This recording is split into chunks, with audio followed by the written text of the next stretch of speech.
Seja bem-vindo ao Polícia Militar em Ação. Estamos no local histórico aqui da cidade de São Paulo, no Complexo da Luz, na rua Dr. Jorge Miranda, local sede do Museu da Polícia Militar. E hoje nós conversaremos com o diretor do museu, o Coronel Galdino. Coronel, muito obrigado por nos receber aqui na casa do senhor. Bem-vindos, bem-vindos. Vamos fazer um breve passeio no nosso museu. Sem dúvida, nós vamos falar sobre o Museu da Polícia Militar, inclusive os horários de visita, Coronel? Nós temos horários aqui de terça a domingo, das 9 às 17. Das 9 às 17. Exatamente. Então nós vamos fazer um tour para que você possa conhecer o Museu da Polícia Militar. O prédio em si já é um prédio histórico e a história de São Paulo com certeza passa por aqui. Coronel, fique à vontade para falar para nós. Vamos lá então. Nós estamos aqui na entrada já restaurada, lateral já restaurada do museu. E isso aqui foi um hospital, né? Nós temos três prédios já em condições já de funcionar já como museu, mas antigamente era um hospital, o Hospital da Força Pública, que participou aí de diversas épocas da história, não só da corporação, como da própria cidade de São Paulo. Exato. Eu acho que é isso que vale a pena a gente conversar sobre isso. Inclusive o Hospital da Força Pública, né? Em 1978 mudou-se daqui, saiu daqui para o local em que hoje se encontram as instalações do Hospital da Polícia Militar do Estado de São Paulo. Justamente, estão lá na Serra da Cantareira, na Serra da Cantareira, ao lado da Academia do Barro Branco. Próxima à academia. A nova Todos conhecem o Hospital da Polícia Militar, mas pouca gente sabe que não foi sempre lá. Era aqui. E aqui era a parte administrativa do hospital, né? Que a gente vai entrar daqui a pouco e conhecer. Daqui a pouco nós vamos trazer imagens que mostram que a entrada lá aqui do prédio está escrito lá Hospital da Força Pública. A gente manteve. Nós colocaremos essas imagens para se destacar essa situação. Vamos lá, Coronel? Perfeito. Vamos lá. Vamos lá.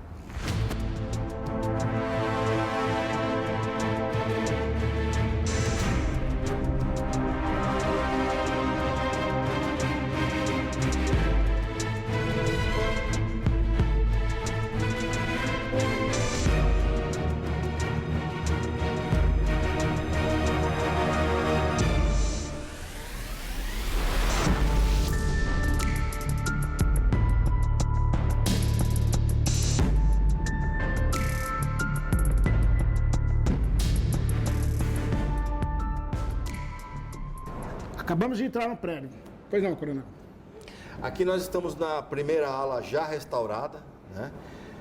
Nós temos uma exposição temporária, nós temos exposições permanentes e temporárias. Logo na entrada, a gente procura deixar uma exposição temporária, que é justamente para ter sempre novidades, para as pessoas sempre se sentirem motivadas a visitar o nosso museu. Vamos lá. Aqui, gente, nós estamos numa dessas exposições temporárias. Essa aqui fala exatamente dos 106 anos da aviação da Polícia Militar de São Paulo, aviação militar paulista. Ou seja, 1913. 1913, exatamente. O início da aviação militar no Brasil. No Brasil, mais precisamente começou aqui em São Paulo mesmo. Com a Força Pública. Com a nossa Força Pública. E aqui a gente faz um caminho lógico. Aqui é o que nós estamos vendo. A Força Pública nos dias de hoje, que a gente está mais acostumado, né? Que é um grupamento aéreo. Que agora é o Comando de Aviação. Comando de Aviação. Não chama mais nem grupamento aéreo. Nós temos aqui a parte dos famosos helicópteros Águia, que nós temos aqui uma vista dele voando já em operação, né? Levando o pessoal do COI para fazer um trabalho. Lembrando que o COI são aqueles policiais que estão camuflados ali, né? Sim. São Comando e Operações Especiais. Comandos e Operações Especiais. Eles sempre se usam bastante, né, a aeronaves, né, para fazer o trabalho deles, quando não estão em outras atividades aí mais que exigem que eles estejam em terra, né? Inclusive o trabalho do COI, é interessante nós falarmos sobre o trabalho do COI, é uma tropa especializada em matas. Então, pessoas perdidas nas matas, normalmente nos feriados, eles vão lá resgatar as pessoas, criminosos que acabam fugindo para o meio das matas, também eles vão nessas localidades para efetuar a prisão dos criminosos. Então, e operações de comandos, né? Operações de comandos. Aliás, foi uma das primeiras a receber esse título, comandos, né? Exatamente. E eles estão aí usando um helicóptero da Polícia Militar, né? Que nós estamos vendo alguns equipamentos aqui em exposição. O coração da fera aí, que é uma turbina do helicóptero Esquilo, que é o que mais se usa. São 30 aeronaves, né, que eles usam. Espalhadas por todo o estado de São Paulo. Né? Hoje é outro fabricante, mas quando foi feita esse aqui, é a fábrica Turbomeca, né? Que equipa o helicóptero Esquilo, que são os Águias nossos, a maioria dos Águias. Existem outras aeronaves. Né? E aqui o que vai por cima disso aqui para proteger o próprio motor, né? A própria turbina, vai essa proteção em cima. Aí eu fui até lá o grupamento aéreo, conversei com o comandante, conversei com todo mundo, consegui trazer. Né? Então, a gente vai trazendo a serva aqui. O pessoal não gostou muito, não, mas eu trouxe. Inclusive, nós temos 2 macacões de voo, não é isso? Exatamente. Temos um do sargento. O sargento Gleibson, né, que inclusive veio nos visitar aqui recentemente. Eu procuro colocar sempre, associar gente real ao que está sendo exposto. Então, o que vocês estão vendo, alguém usou em alguma época. Ali também o Coronel Gambaroni, né? O nosso eterno comandante-geral da Polícia Militar do Estado de São Paulo. Posteriormente foi a comandante-geral, mas ali eu coloquei, na época que ele ainda era só coronel. Não comandante-geral. Então ele era o comandante do grupamento aéreo. Então o grupamento aéreo hoje comando de aviação. E aquela foto clássica, não é isso? Eu lembro bem dessa foto, né? Isso aqui é início dos anos 90. Isso aí, a própria, então, Eurocopter, né? Hoje é outra empresa, ela fez a divulgação dela na polícia inteira, porque ela começou a vender esse tipo de helicóptero. Que acabou indo para o Brasil todo, para as outras polícias, todas as polícias militares. Adotaram e acabou sendo muito usado. Acabou se transformando o Esquilo numa aeronave padrão das polícias, vamos assim dizer, na área de policiamento. Mais usada, bastante usada. Hoje em dia tem variantes pelo Brasil afora, mas ainda é uma das mais usadas, o Ecurreil, né? AS-350. Modelo B, né? Que eles chamam. Está sempre bastante usado. Quem sabe a gente consiga um para o próprio museu, né? Com certeza. Mais uma vez, dando destaque, 1913, a fundação 1913. Da escola, vamos assim dizer, da aviação. Então, escola de aviação, que criou a aviação na Polícia Militar, na Força Pública, foi a escola de aviação, começou como escola. Ou seja, antes ainda do que a aviação do Exército e a aviação da Marinha. Então, foi, vamos dizer assim, a aviação militar paulista foi pioneira no Brasil. E a partir daí outras denominações acabaram também. Com certeza. Cada um na sua especialidade, né? Exato. E nós agora somos especialistas em aviação, a parte de aviação, em aviação de segurança pública. Ok. Vamos para outro setor? Vamos prosseguir? Aqui nessa área, justamente para mostrar que a coisa é bem antiga, né? Nós não começamos hoje, eu tenho aqui algum acervo já referente ao início dessa aviação. Né? Nós começamos aqui em 1913, que a gente estava falando. 13. Com esse aviãozinho aqui, o Blériot 11. Né? Imagina você um papagaio com motor. Né? O sujeito entrava ali, ligava sua máquina ali. Era bem uma coisa rústica, né? Para você ter uma ideia, o Santos Dumont voou com o primeiro avião dele em 1906. Em 1913 já estávamos tendo ideia de fazer policiamento com isso. Exato. Isso eu tenho para mim que muito fortemente graças à missão francesa. Sim, sem dúvida. Sim. Primeira missão francesa de 1906 a 1914. E os primeiros pilotos, regimento, corpo de cavalaria. A maioria era de cavalaria, Né? Tanto é que, se você olhar hoje os aviões, né, eles são o grupo de aviões é dividido em esquadrão, Exato. em coisa assim. Esquadrilha, esquadrão. Por conta justamente de ser oriundo da cavalaria. Da cavalaria. Né? Então, isso aí tem até a bastante. Força Aérea, hoje, esquadrilhas dividem, tem as divisões existentes. Tipo cavalaria. Os grupos operacionais, exatamente. Temos algumas aeronaves aqui, né? Aqui já saindo de 1913, aqui é 1917, 19, 1919 essa aqui já. Então você tem aí, o pessoal marcava o nome das pessoas, não era o piloto, o Tenente Chantre, ele morreu, o Tenente Chantre antes. Né? Ele morreu junto, estava junto com outro coronel que acabou também lutando em 24, 32. Posteriormente. Exatamente, que na época tenente. Né? Era tenente. É o Tenente Chantre, né? Foi o primeiro, inclusive, aqui em São Paulo, primeira asa da aviação que tombou. Na verdade, não foi nem em São Paulo, foi em Minas Gerais. Foi em Minas. Combatendo a coluna Miguel Costa Prestes, não é isso? Justamente. No voo, acabou acontecendo um acidente. E esse avião é para homenagear esse oficial. Esse outro avião aqui eu acho muito bacana, porque ele foi projetado, voado no campo de Marte. Ela não foi comprado de uma empresa qualquer como essa aqui.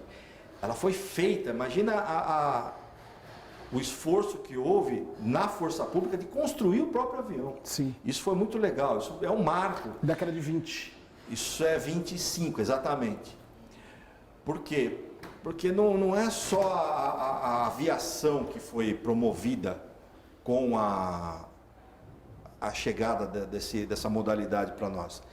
A própria tecnologia. Sim. Então, aerodinâmica. Tudo. Então, engenharia foi toda desenvolvida, a aeronáutica foi desenvolvida na própria Força Pública. E FPSP. Força Pública do Estado de São Paulo. Força Pública do Estado de São Paulo e ali na cauda da aeronave. As pinturas correspondentes. Correspondente ao Estado de São Paulo e as cores do Estado de São Paulo, preto, justamente, branco e vermelho. Né? Então, toda a infraestrutura de aviação teve que ser feita aqui em São Paulo. Aeroportos, pistas de pouso, tiveram que ser disseminadas pelo Estado, justamente para poder o avião pousar. Entendi. E a sede inicial? Justamente aqui no Campo de Marte. Campo de Marte. Na realidade, a primeira não foi nem o Campo de Marte, foi o Guapira, não é isso? Foi no Campo do Guapira. Da década de Campo do 10. Guapira com esse aviãozinho aqui. Exato, Campo do Guapira. Exatamente. Tem a Avenida Guapira, no finalzinho dela, é o Campo do Guapira. Usava esse cidade, avião. Zona Logo Norte depois, da capital. foi para o Campo de Marte com esses aviões já, entre aspas, mais modernos. Tecnologia na prática. Essa história aqui é magnífica, aqui né? nós temos uma réplica do avião Jaú, né? Foi um feito na época, isso aqui em 1927. Isso, 27. João Ribeiro de Barros quis fazer um voo, um evento, uma coisa. Pode-se dizer que foi não deixou de ser. Né? Voado da Itália, né? Sair da Itália e vir voando de avião, cruzando o Atlântico. Isso é um negócio muito. E a última parada. Foi aqui na represa de Guarapiranga. Santo Amaro, na época, Amaro, que é a represa de Guarapiranga. Pousou aqui. Exatamente. Muitos problemas. Só que não foi uma coisa tão simples assim. Decolou aqui e pousou lá do outro lado. Não. Isso envolveu uma série de interesses, uma série de fatos aí, até coisas. Daria um filme. Um filme essa travessia. Exatamente. E Jaú em homenagem à cidade do criador. Do João Ribeiro de Barros, que era Jaú, que comprou a aeronave. Uma maquete italiana. Exatamente. Esse era um avião particular. Exato. Num projeto que elevava o nome do Brasil, sim, mas era ainda um projeto particular. Como é que... Por que está aqui? Né? Por que esse avião está aqui? Por um motivo muito simples. Esse avião era muito complexo, né? 2 motores, para a época já 27, precisava de potência para atravessar. Precisava de todo um preparo para você atravessar. Exato. Então ele precisou de apoio além dele mesmo para fazer essa travessia. E ele se socorreu do governo paulista, mais precisamente da Força Pública, para fazer essa travessia. Porque ele pediu para o então presidente do Estado, né, Washington Luiz, para fazer essa travessia, pedindo apoio para um copiloto para que pudesse acompanhá-lo.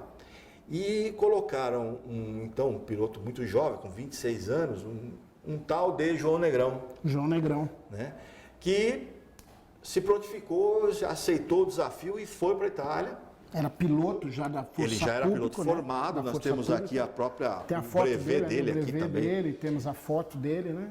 Então ele é uma equipe, ele né? ajudou. Exatamente. Foi equipe. Então foi que era um projeto inicialmente particular, acabou sendo envolvido pela nação toda e pelo Estado que designou um oficial para fazer esse apoio. Colocaram materiais no tanque de combustível para que ele caísse, foi porque tinha teve muito concorrente. Interesse. Teve a concorrência do governo, do próprio governo italiano. Exato. Que eles queriam fazer a travessia antes que qualquer um, Exato. com o Ítalo Balbo. Exato. E acabou fazendo. Que inclusive era o governo fascista de Mussolini. Ele estava lá em plena atividade, Exatamente. ele queria fazer a propaganda dele, queria divulgar o governo deles lá e tal. Tinha que ficar.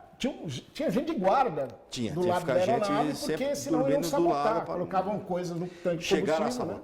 Chegaram a sabotar. E o João Negrão, o tenente João Negrão, na época foi convidado. Então eles conseguiram realizar. Nós estamos falando assim rapidamente, mas essa viagem demorou. É como a gente estava falando. Meses, não é isso? Dava um filme. E aí foram parando, né? Recife parava, o governador Fernando na época Noronha, queria homenagear, virou uma festa, Salvador, cada vez que chegava. Rio de Janeiro, até chegar aqui na cidade de São Paulo, na represa de Santo Amaro, hoje conhecida como represa de Guarapiranga, né? Exatamente. E temos aqui a foto na época, lógico, presidente então do Brasil, Washington Luiz, ao lado. Do Brasil, não, na época do São Paulo. Não, aqui, né? 27. 27. Estado de São Paulo, né? São Paulo. Estado de São Paulo, né? E era presidente do Estado, né? Exatamente, é o presidente do Estado de São Paulo, que é o equivalente ao governador do Estado. Ele ainda não era do Brasil, ele estava aqui só no Estado. Presidente do Estado. Legal, e aqui alguns pertences dele. Né? Do João Negrão. Alguma coisa ele chegou a usar para atravessar o Atlântico. Esse relógio está com a foto da mulher dele. Ele levou isso na travessia. Que legal. Ali o óculos. O gorro de aviação. Lutou em 32. Também lutou em 32. Sim. Né? Os brevês. Ele magnífica essa sala. Tinha muita coisa aí que estava tudo lá com a família que eles acabaram doando pra gente. Que legal. Temos aqui também uma... Essa hélice também era dele. Era no final do tempo da Esquadrilha de Aviação, já em 1930. Isso, quando houve a Revolução Outubrista que Getúlio Vargas assumiu, Exato. Ele acabou extinguindo a artilharia da Força Pública, Várias a aviação da Força Pública, também. Desarmou a Força Pública. Exatamente. Porque eles provavelmente tinham ideia de que 2 anos depois poderia acontecer alguma coisa. A qualquer momento podia acontecer. Exato. Como de fato, 32 aconteceu. Então, essa hélice ficava no gabinete do então, acho que ele já era capitão, ou major capitão, João Negrão, na Esquadrilha de Aviação. Isso. Né? Então, aí ele foi para outras unidades, ele levava com ele, colocava na sala dele lá. Quando ele aposentou, ele acabou levando para casa dele, ficou lá, ele morreu. Isso aqui foi ele que emoldurou tudo, ele via isso todo dia. Né? E morreu e a família acabou doando para o Museu da Polícia Militar. Bom, terceiro espaço. Novo espaço, ações de choque, ações de controle de tumulto. Né? Não necessariamente o comando de policiamento de choque, mas ações de choque. Né? As pessoas têm curiosidade de saber como é que funciona, como é que é, o que é uma munição química, o que é. Então a gente deixa alguma coisinha aqui para mostrar para as pessoas como é que é. Nós temos o Mike aqui. É um policial militar. Ele não vai te falar muito, mas ele é um camarada bacana. Que é trajado com uniforme, o equipamento hoje utilizado em ações de choque. Exatamente. Né, então nós temos aqui não só o choque propriamente, como ações de choque do policiamento territorial. Aquele ali é o pessoal já usando a tropa do exoesqueleto na CPAM-1, que é o centro da cidade. No centro da cidade tem uma tropa especial. Mais precisamente aqui é a Avenida Paulista. Exato. Porque a Polícia Militar acabou criando essa tropa. Por quê? Porque no centro de São Paulo existem muitas manifestações. Então, na Avenida Paulista, principalmente, na área do Centro Velho. Então, existe uma equipe que cuida da segurança porque a grande maioria das manifestações, felizmente, são pacíficas. Mas existem outras que não são tão pacíficas assim. Não. Então há Não. necessidade de ação para proteção das pessoas e proteção do patrimônio público e proteção do patrimônio privado. E até como poder dissuasório. Pode ser que ela nunca entre em ação, mas ela tem que estar lá para falar, olha, se acontecer, nós estamos aqui. Exato. Aí tem vários modelos de escudos, né? Que vai desde os anos 60, aquele do Batalhão Tobias de Aguiar, do início, né, da área de choque propriamente dito, até anos 70, já um escudo balístico, um dos primeiros escudos balísticos Da Polícia que Militar. nós tivemos. Do trânsito. Do trânsito, né? Da minha época, inclusive no trânsito. E esse tem um negócio especial. Você vê que ele tem lá a parte para você segurar, mas também tem uma armação interna. Essa armação ficava acoplada na frente de uma motocicleta. Exato, exatamente. E o camarada usava isso aí como a proteção, a carenagem da motocicleta. Exato. E saía andando, fazendo patrulhamento. Se precisasse, sacava aquilo, juntava-se um pelotão e fazia o seu. Final dos anos 90. Por aí. Até a cor é sugestiva dessa época aí. E aqui nós temos os... Munição química, munição de todos os jeitos, a famosa bala de borracha que o pessoal fala, né? Munição química. Exato. Granadas de todos os tipos, para vários efeitos que você precisa na situação. Dependendo da situação, que é o comandante avalia E vai para que dizer seja o que utilizado. tem que ser Exatamente. feito. Né? Lacrimogênea, etc. É basicamente isso aqui que a gente está montando. Ok. Bom, nós temos um espaço que era a entrada, vamos assim dizer, do hospital.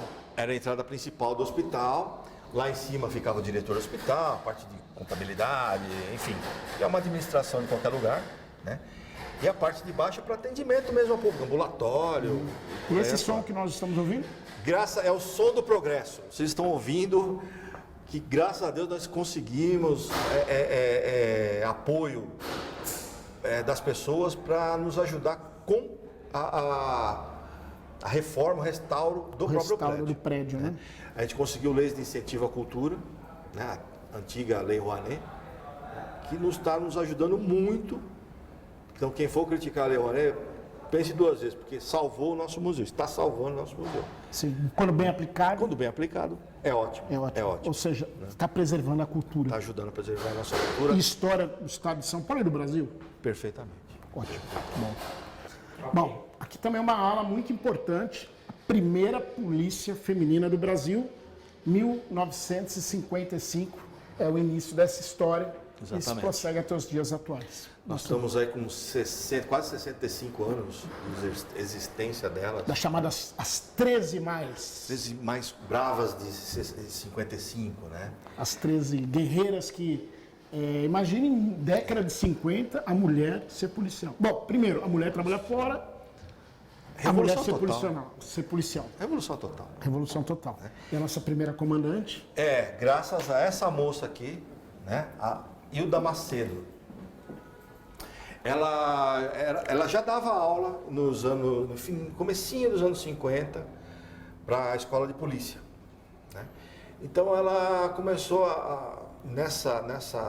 de criminologia. Criminologia. Então, dando aula disso, falando sobre isso, ela começou a arquitetar também, entender a ideia de que era preciso uma polícia feminina em São Paulo, ou no Brasil inteiro, né?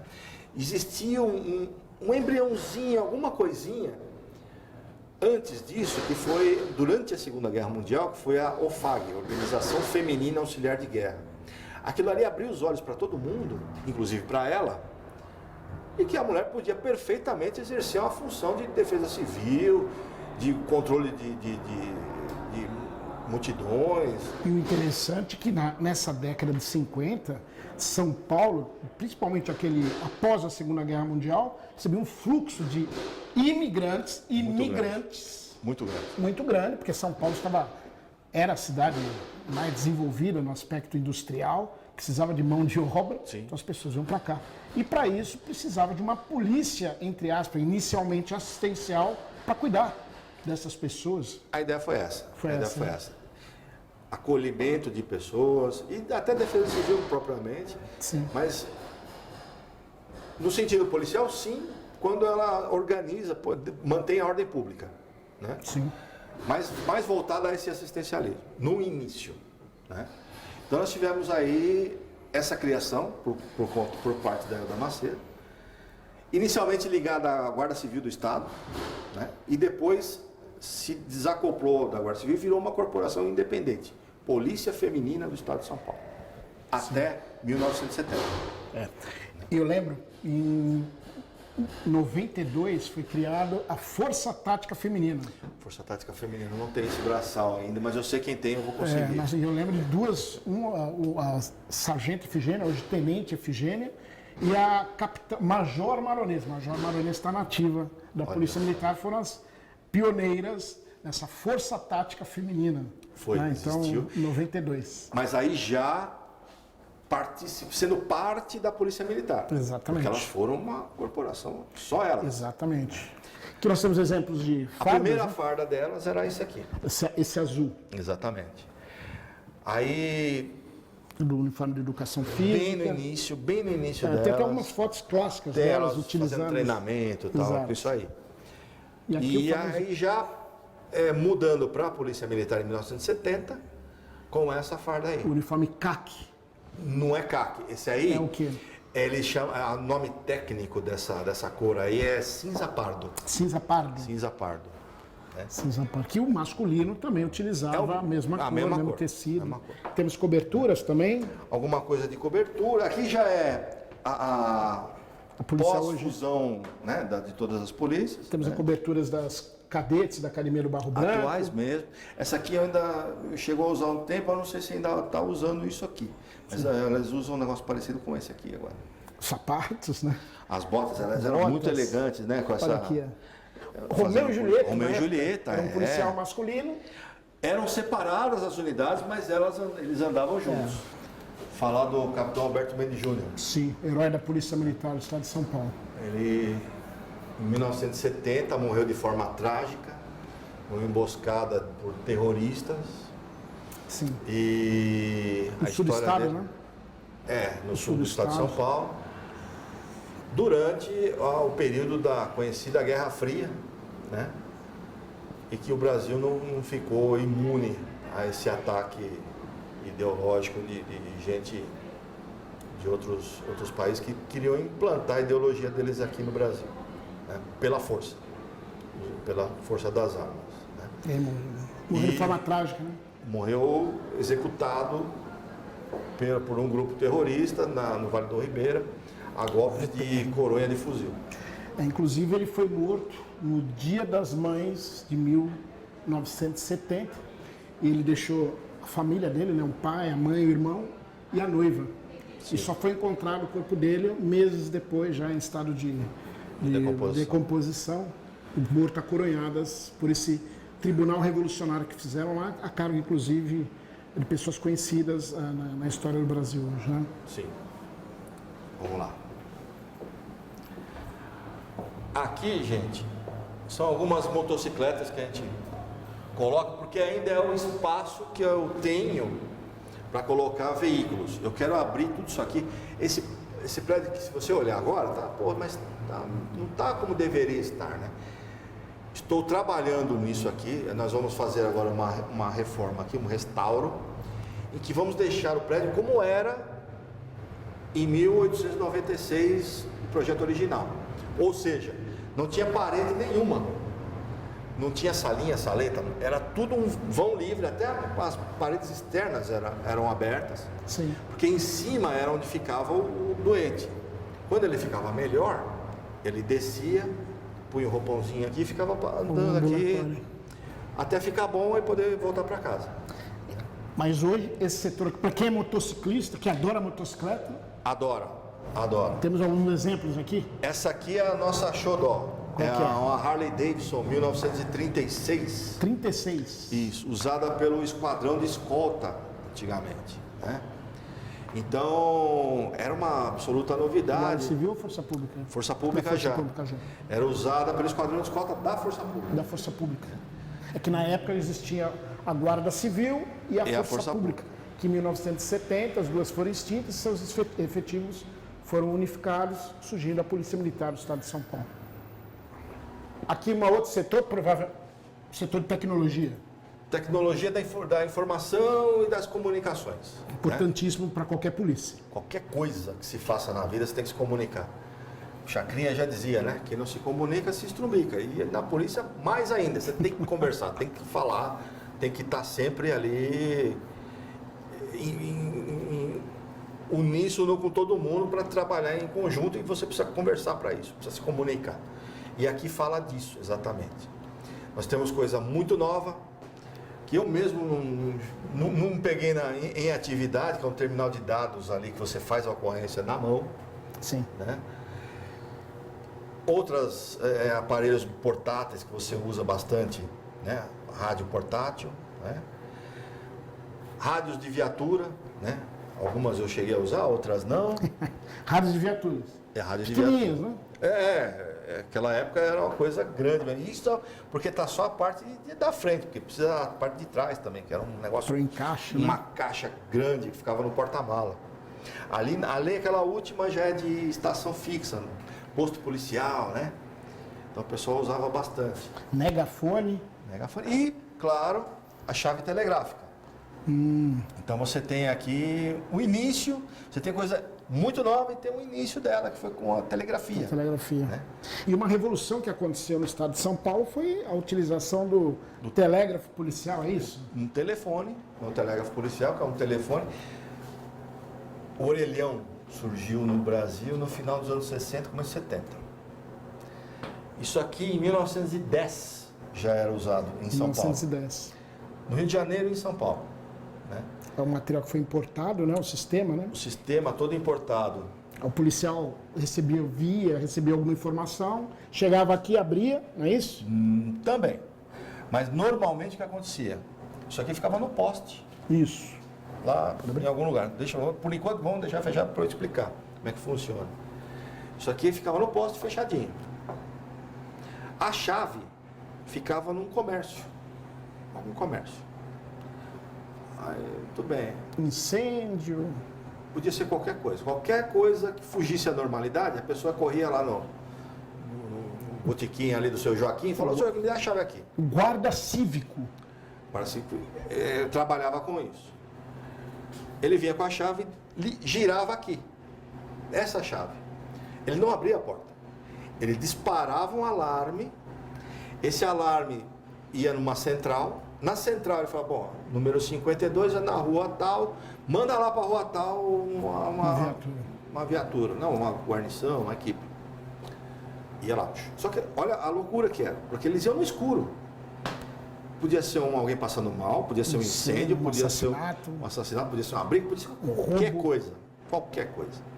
Então, por isso, quando chegava lá, aí ele tomava pé da situação, resolvia de alguma forma, aí sim ele abria. Por isso que eu pedi para o senhor abrir agora. Aí ele abria aqui. O que chegava? O policial que tivesse o guarda cívico. O guarda cívico. Não era o guarda civil. Não era o guarda civil. O guarda civil só em 1926. Era o guarda cívico que fazia parte, a guarda cívica era uma das unidades da Força Pública. Primeiro batalhão de infantaria, segundo, terceiro, quarto batalhão, corpo de guarda cívica. E a guarda cívica. Exato. 1910. Então, aí ele vinha com a chavinha dele, abria aqui, né? E aí ele tinha, vamos dizer, um cardápio, né? Desastre, crime, resistência, telefone, carro de preso, ambulante, carro de cadáver. Não tinha muito mais para onde correr, não. Era isso aqui. Né?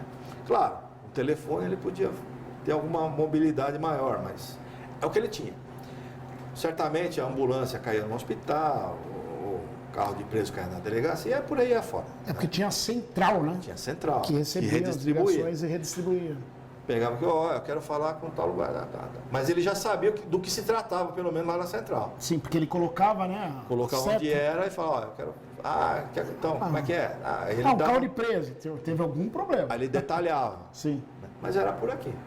E só começou a se parar de usar em 1935, quando surgiu uma tal de rádio patrulha. Até hoje nós temos aí, né? Que começou com o radinho dentro da viatura. E é isso aqui. Isso aqui é um dos xodós nossos. Né? Muito bacana. Muito bom. Bom, chegamos ao fim. Coronel, muito obrigado por ter aberto as portas do Museu da Polícia Militar ao Polícia Militar em Ação. Considerações finais do senhor. Gente, são todos bem-vindos. Eu gostaria aqui de ter sempre, quanto mais pessoas, melhor, para o Museu de Polícia Militar, para ver não a história da corporação só, mas a história de São Paulo, a história do Brasil, que está sendo contada aqui. E que é de interesse de todos. Todos nós temos um passado aqui no nosso museu, tanto como paulista, como brasileiro, ou como policial militar mesmo. Essa é a nossa casa, essa é a casa de todos nós.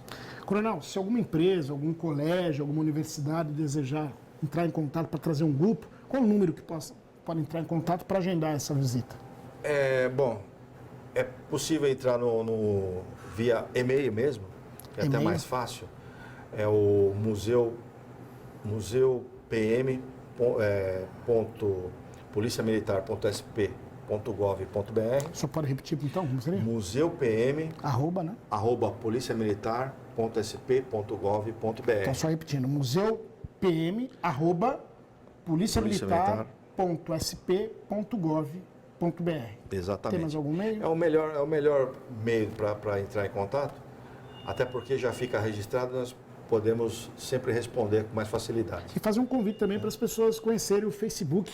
O Facebook do museu, o Instagram do museu. É o Museu de Polícia Militar. Museu de Polícia Militar, porque a gente fala não só da nossa Polícia Militar, mas como de todas as polícias militares do mundo. A gente tem material também estrangeiro, Gendarmerie, Carabinieri, enfim, várias polícias irmãs nossas. Né? Ok. Coronel, muito obrigado mais uma vez. Disponha sempre. Até a próxima.